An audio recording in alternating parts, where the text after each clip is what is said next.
வேத பாடசாலை நிகழ்ச்சிக்கு உங்களை அன்புடன் அழைக்கிறோம்.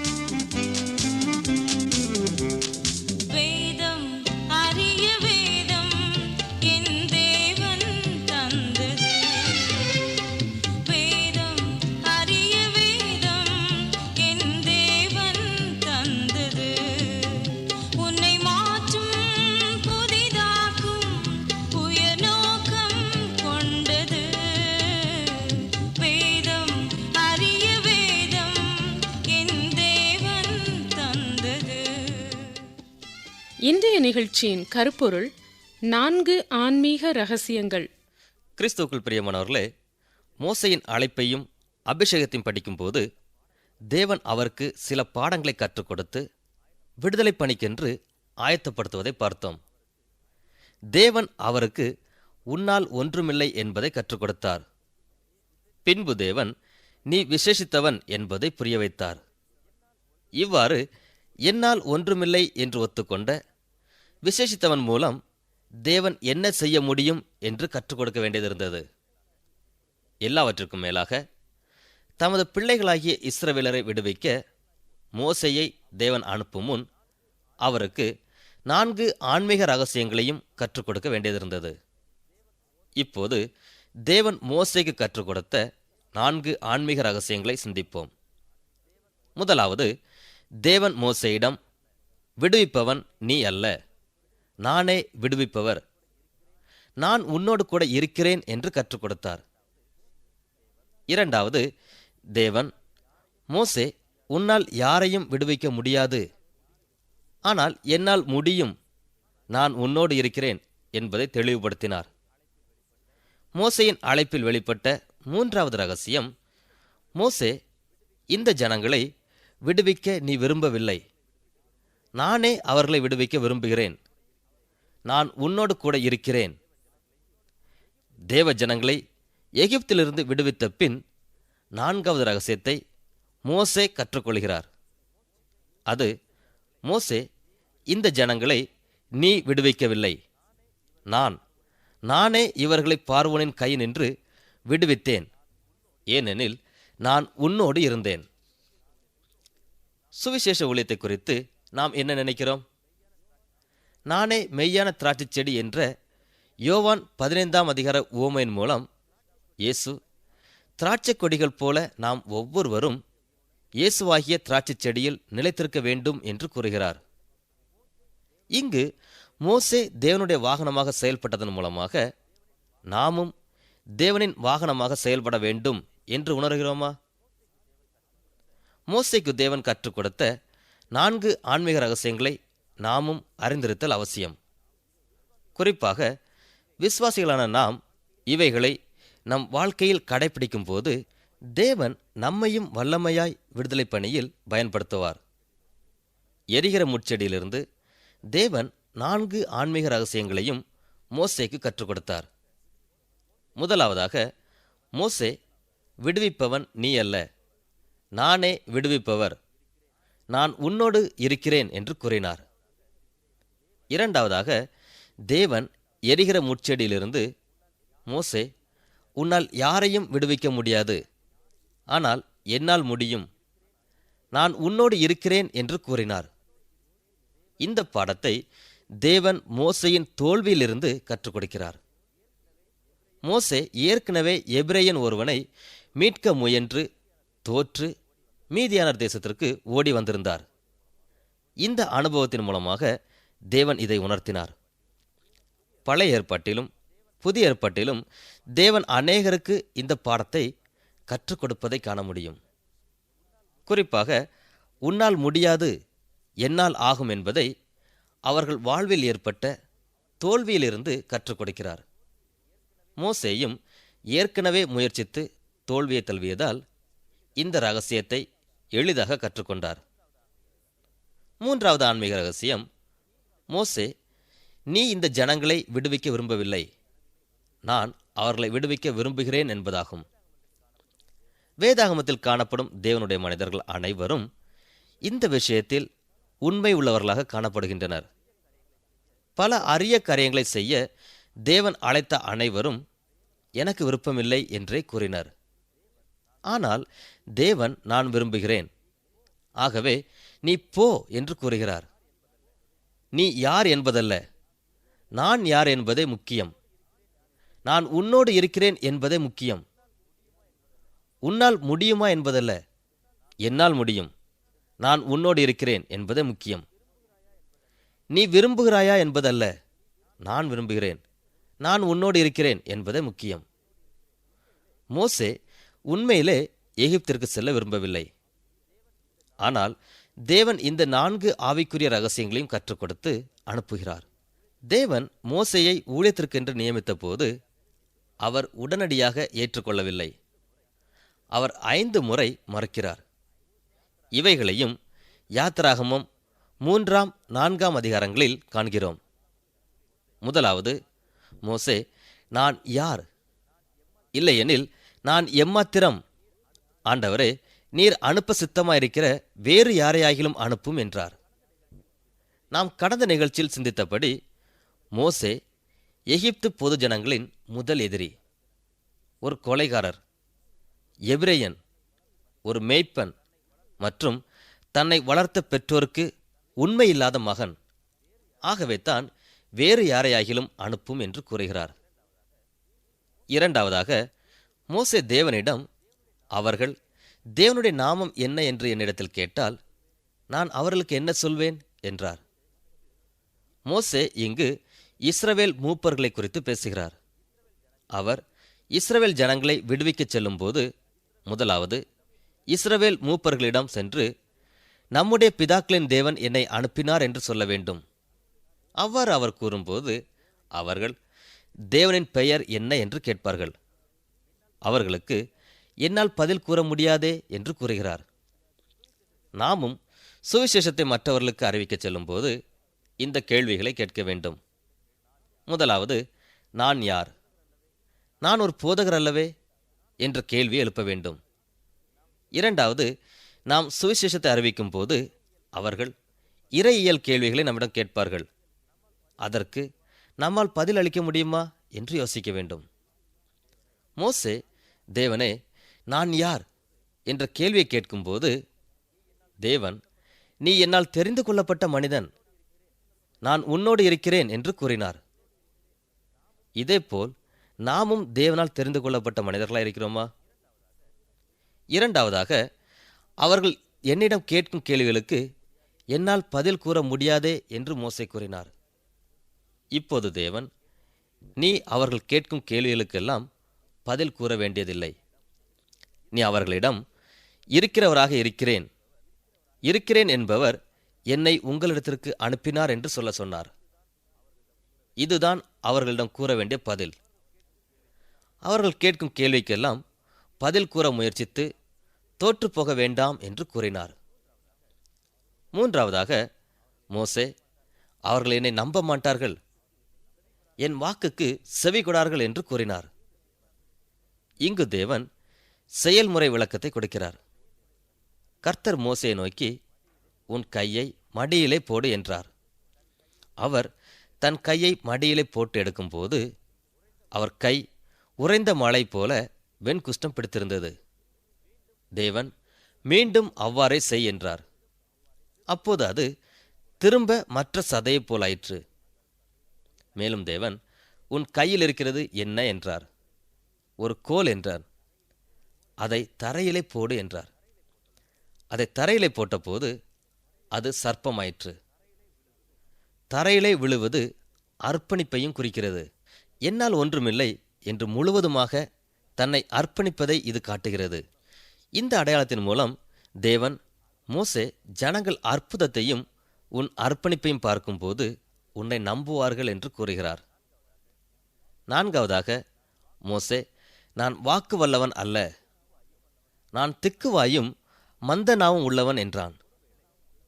ஒருவேளை மோசே ஆரோன் பேச்சு திறனில் வல்லவன், அவனை தேவன் அனுப்பலாமே என்று நினைத்திருக்கலாம். தேவன் ஆரோனை விரும்பியிருப்பாரானால் ஆரோனையே அழைத்திருப்பார். இங்கு தேவன் மற்றும் ஒரு கேள்வி எழுப்புகிறார். அப்போது கர்த்தர் அவனை நோக்கி, மனுஷனுக்கு வாயை உண்டாக்கினவர் யார்?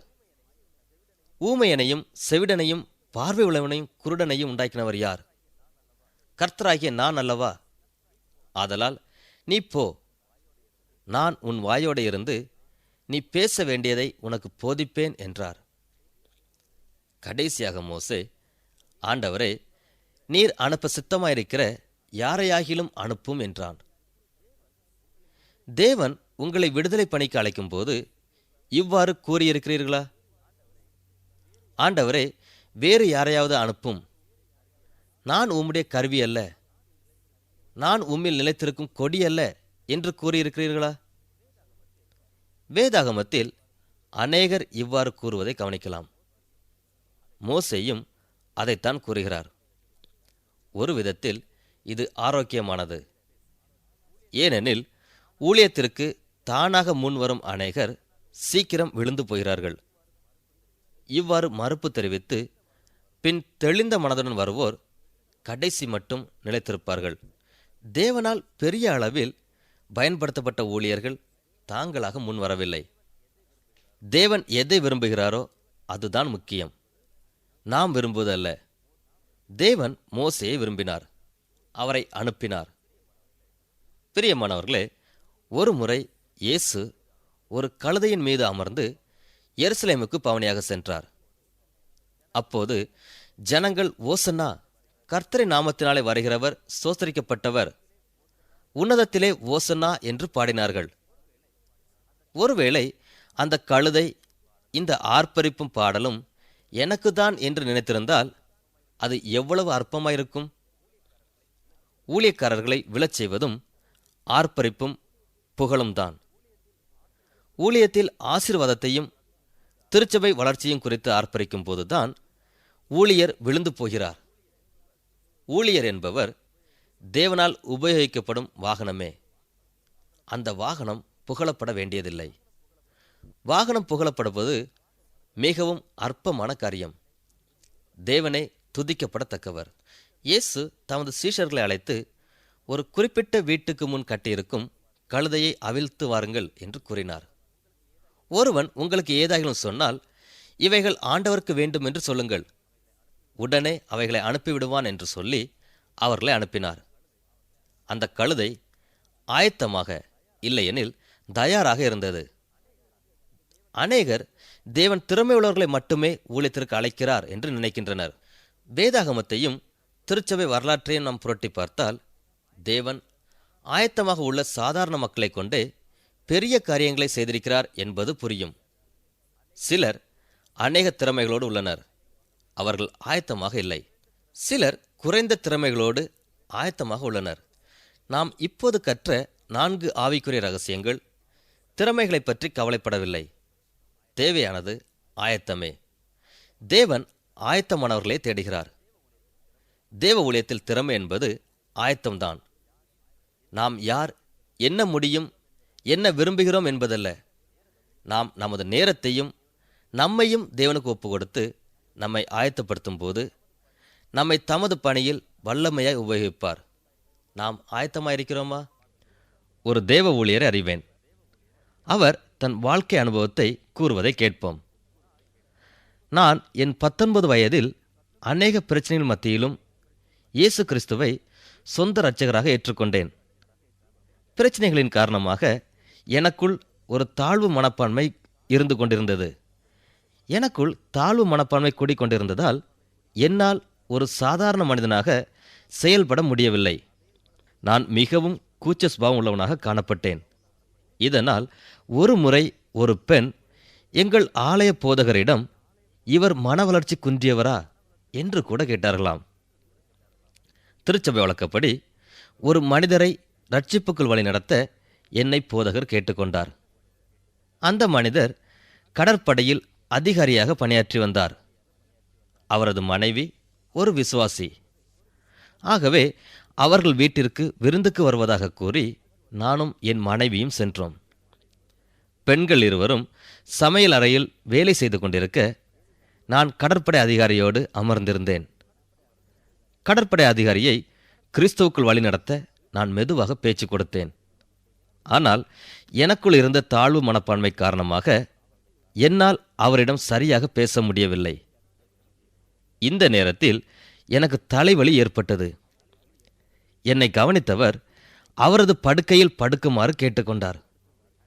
படுத்திருந்த என் நெற்றியின் மீது நனைந்த துணியை வைத்து எனக்கு சிகிச்சை அளிக்கவும் ஆரம்பித்தார்.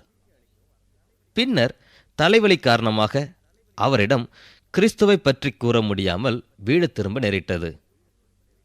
அவரோடு விருந்து சாப்பிடவும் இல்லை. இதுதான் அந்த ஊழியரின் ஊழியத்தில் ஏற்பட்ட முதல் அனுபவம் என்று கூறுகிறார். அவர் கூறுவது என்னவென்றால், இந்த 4 ஆன்மீக ரகசியங்களை கற்றுக்கொள்ளும் முன் ஒரு தேவ ஊழியராக பணியாற்ற முடியவில்லை என்பதாகும். தேவன் நம்மை ஊழியர்களாகவும் விசுவாசிகளாகவும் அழைத்திருக்கிறார். மற்றவர்களை விடுதலைக்கு நேராக வழிநடத்தும் கருவிகளாக நாம் இருக்க வேண்டும் என்று தேவன் விரும்புகிறார். அந்த போதகர் 4 ஆன்மீக ரகசியங்களை கற்றுக்கொள்ளும் முன் ஊழியராக செயல்பட முடியவில்லை. அவர் வாழ்க்கையில் ஏற்பட்ட மற்றொரு அனுபவத்தையும் அவர் கூற கேட்போம். நான் ஒரு சிறந்த விசுவாசி. காலையில் எழுந்ததும் ஜெபிக்கும்போது, தேவனே, இந்த பணியை நான் விரும்பவில்லை என்று கூறுவேன். ஆனால் தேவன், நான் விரும்புகிறேன், நான் உன்னோடு கூட இருக்கிறேன், ஆகவே போ என்று கூறுவார். என்னால் இதை நம்ப முடியவில்லை. நாட்கள் நகர நகர தேவன் என்னை உபயோகிக்கிறார் என்பதை உணர்ந்து கொண்டேன். என்னை அநேகர் புகழ ஆரம்பித்தனர். அப்போது நான் அவர்களுக்கு 4வது ஆன்மீக ரகசியத்தை சொல்லிக் கொடுத்தேன். நான் அல்ல, தேவனே இவைகளை செய்கிறார், ஏனெனில் அவர் என்னோடு இருக்கிறார் என்று கூறினேன். அந்நாட்களில் நான் 100கணக்கானோருக்கு காலை தியானம் எடுத்துக்கொண்டிருந்தேன். காலை தியானத்திற்கு பின் அனைவரும் சேர்ந்து காலை உணவு அருந்துவது வழக்கம். ஒரு நாள் அவர்களில் ஒருவர் எழுந்து, இந்த ஆண்டு ஆசிரியரை நான் பாராட்டுகிறேன், ஏனெனில் இவர் மூலமாகத்தான் நான் கிறிஸ்துவை ஏற்றுக்கொண்டேன் என்று என்னை குறித்து கூறினார். அப்போது நான் அவர்களுக்கு கழுதை குட்டி கதையை கூறி, தேவன் உங்களிடம் பேசியிருப்பாரானால், அவர் உங்கள் வாழ்க்கையில் செயல்பட்டிருப்பாரானால் அவருக்கு நன்றி செலுத்துங்கள் என்று கூறினேன். இயேசுவை சுமந்து செல்லும் கழுதை குட்டி நான். நீங்கள் சோஸ்திரம் செலுத்த வேண்டியது கழுதை குட்டிக்கல்ல, இயேசுக்கே என்று கூறினேன். இந்த உவமை அனைவரது கவனத்தையும் பெற்றிருக்க வேண்டும். ஆகையினால்தான் அங்கே அமர்ந்திருந்த சிலர் என்னை மதிய உணவிலும் அவர்களோடு கலந்து கொள்ள அழைத்தனர். மதிய உணவின் போது அந்த ஊழியர்கள், உண்மையிலே நீ கழுதை குட்டியா என்று கேட்டனர். நான் அவர்களை பார்த்து, நான் மட்டுமல்ல, இங்கே அமர்ந்திருக்கும் அனைவருமே கழுதை குட்டிகள்தான் என்று கூறினேன் என்று அந்த ஊழியர் கூறுகிறார். ஆம், இதுதான் உண்மை. வேதாகமத்தை ஆழமாக வாசிப்போம் என்றால், தேவன் பயன்படுத்திய ஒவ்வொரு மனிதர்களும் அவரது கழுதை குட்டிகளாகவே, அவரது வாகனங்களாகவே செயல்பட்டிருக்கிறார் என்பது புரியும். நாம் சிறந்தவர்கள் என்பதால் தேவன் நம்மை பயன்படுத்தவில்லை. நமது பலவீனங்கள் மத்தியிலும் அவர் நம்மை பயன்படுத்துகிறார். தேவனை விடுவிப்பவர் என்பதை நாம் ஒருபோதும் மறந்துவிடக்கூடாது. புதிய ஏற்பாட்டிலும் மோசேக்கு ஏற்பட்ட அனுபவத்திற்கு ஒத்த மற்றுமொரு சம்பவத்தை காண்கிறோம். லூக்கா 5ஆம் அதிகாரத்தில் இயேசு பேதுருவுக்கு இந்த 4 ஆன்மீக ரகசியங்களை கற்றுக் கொடுக்கிறார். இயேசுவும் பேதுருவும் சந்திப்பது இது முதல் முறை அல்ல. ஏற்கனவே இயேசு பேதுருவை பார்த்து, என்னை பின்பற்றி வா, உன்னை மனுஷரை பிடிக்கிறவர் ஆக்குவேன் என்று கூறியிருந்தார். இதுவரை பேதுரு இந்த அழைப்பை ஏற்றுக்கொள்ளவில்லை. அந்த நாள் காலை வேளையில் கலிலேயா கடற்கரை ஓரம் திரளான கூட்டத்தார் இயேசுவின் போதகத்தை கேட்க கூடி வந்தனர். பேதுரு இரவு முழுவதும் பிரயாசப்பட்டும் மீன்கள் அகப்படவில்லை. இயேசு பேதுருவிடம் சென்று அவரது படகிலிருந்து போதிக்க அனுமதி கேட்டார். பேதுருவும் ஒத்துக்கொண்டார். இயேசு பேதுருவின் படகில் அமர்ந்து ஜனங்களுக்கு போதித்தார். போதகத்தை முடித்த இயேசு பேதுருவிடம் வந்தார். சற்று சிந்தித்து பார்த்தால், இயேசு ஜனங்களுக்கு போதித்துக் கொண்டிருக்கும் போதே பேதுருவையும் கவனித்துக் கொண்டிருந்தார் என்பது புரியும். இந்த பகுதியில் ஜனக்கூட்டத்தை பற்றியோ இயேசு அவர்களுக்கு என்ன போதித்தார் என்பதை பற்றியோ எதுவும் கூறப்படவில்லை. ஏனெனில் அவைகள் இங்கு முக்கியம் அல்ல. லூக்கா 5:10 பயப்படாதே, இது முதல் நீ மனுஷரை பிடிக்கிறவனாயிருப்பாய் என்று இயேசு கூறுகிறார். இது முதல் நீ மனுஷரை பிடிக்கிறவனாயிருப்பாய் என்று இயேசு கூறும் முன்பாக பேதுருவுக்கு 4 ஆன்மீக ரகசியங்களை கற்றுக் கொடுக்க வேண்டியதிருந்தது. முதலாவது, பேதுருவே, மீன்களை பிடிப்பவன் நீ அல்ல, நான் தான் மீன் பிடிக்கிறவர். நான் உன் படகில் இருக்கிறேன் என்று கற்றுக் கொடுத்தார்.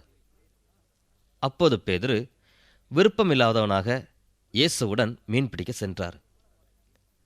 ஆழமான இடத்திற்கு வந்தவுடன் இயேசு மீன் பிடிக்க வலையை வீசு என்றார்.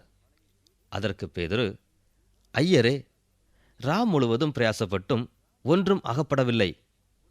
ஆகிலும் உம்முடைய வார்த்தையின்படியே வலையை போடுகிறேன் என்றார். வலை மீன்களால் நிரம்பிற்று. பேதுருவின் படகு மூழ்க ஆரம்பித்தது. அவரது நண்பர்கள் வந்து சகாயம் செய்தார்கள். 2 படகுகளும் அமிழத்தக்கதாக மீன்களை பிடித்தனர். அப்போது இயேசு, பேதுருவே, மனிதர்களை பிடிக்கும் சிரமத்தையும் இப்போது அறிந்திருப்பாய். நானே மீன் பிடிப்பவர், நீ அல்ல. மீன்களை கூட பிடிக்க முடியாத உன்னால் மனிதர்களையும் பிடிக்க முடியாது. உன்னால் மனிதரை பிடிக்க முடியாது, ஆனால் என்னால் முடியும். நான் உன் படகில் இருக்கிறேன். மோசேயைப் போல நீயும் இந்த மனிதர்களை விடுவிக்க மனதில்லாதிருக்கிறாய். ஆனால் நான் அவர்களை விடுவிக்கவே இறங்கி வந்தேன் என்கிறார். அப்போஸ்தலர் நடபடிகள் புத்தகத்திலே 4வது ஆன்மீக ரகசியம் பேதுருவின் வாழ்க்கையில் நிறைவேறுவதை பார்க்கிறோம். பேதுரு மனிதர்களை பிடிப்பதில் சிறந்தவராகவும் புதிய ஏற்பாட்டு திருச்சபையின் சிறந்த தலைவராகவும் மாறினார். பெந்தேகொஸ்தே நாளின் போது அவர் எழுந்து நின்று போதித்தார். அந்நாளில் 3000 பேர் ரட்சிக்கப்பட்டார்கள். மனிதர்களை பிடிப்பதற்கு அவர் எவ்வாறு கற்றுக்கொண்டார்? லூக்கா 5 இயேசு 4 ஆன்மீக ரகசியங்களையும் கற்றுக் கொடுத்தார். பேதுருவே, மீன்களை பிடிப்பவன் நீ அல்ல, நானே மீன்களை பிடிப்பவர். உன்னால் மனிதரையோ மீன்களையோ பிடிக்க முடியாது, ஆனால் என்னால் கூடும். உனக்கு மனிதரை பிடிக்க விருப்பமில்லை, ஆனால் எனக்கு விருப்பம் உண்டு என்று 3 ஆன்மீக ரகசியங்களை கற்றுக் கொடுத்தார்.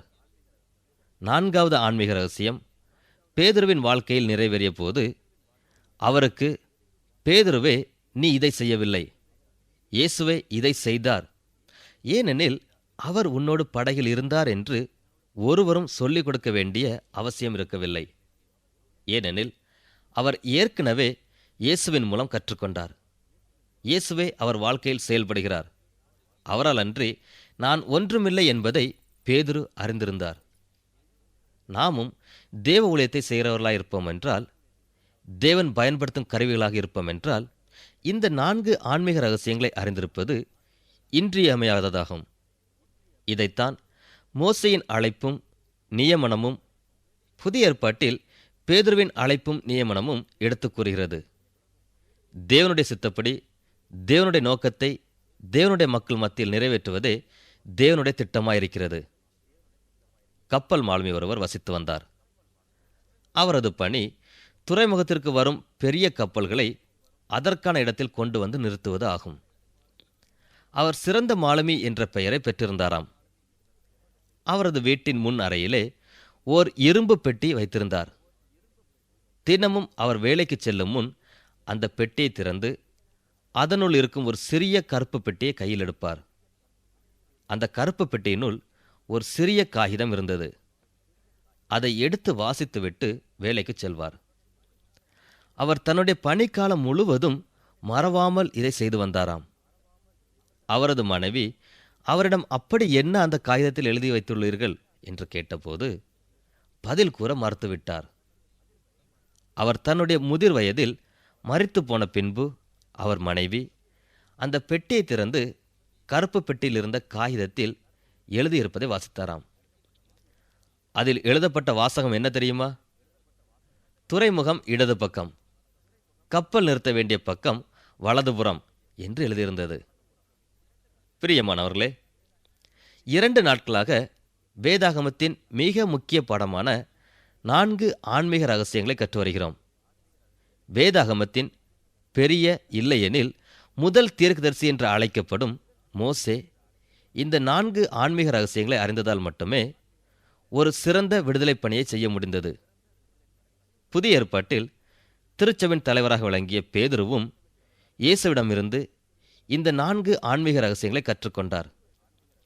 இந்த இருவரிடமும் காணப்பட்ட பொதுவான அம்சங்கள், அவர்கள் தேவ ஊழியத்தை செய்ய விருப்பமில்லாதிருந்தனர்.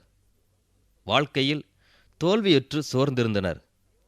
ஆனால் தேவன் எப்போது அவர்கள் வாழ்க்கையில் இடைப்பட்டாரோ அப்போது அவர்கள் பெரிய காரியங்களை செய்தனர். இன்று ஒருவேளை நாமும் விருப்பமில்லாதவர்களாக தோல்வியுற்று சோர்ந்தவர்களாக இருப்போம் என்றால் இயேசுவிடம் வருவோம். அவர் நம்மை கொண்டு பெரிய காரியங்களை செய்ய வல்லவராயிருக்கிறார்.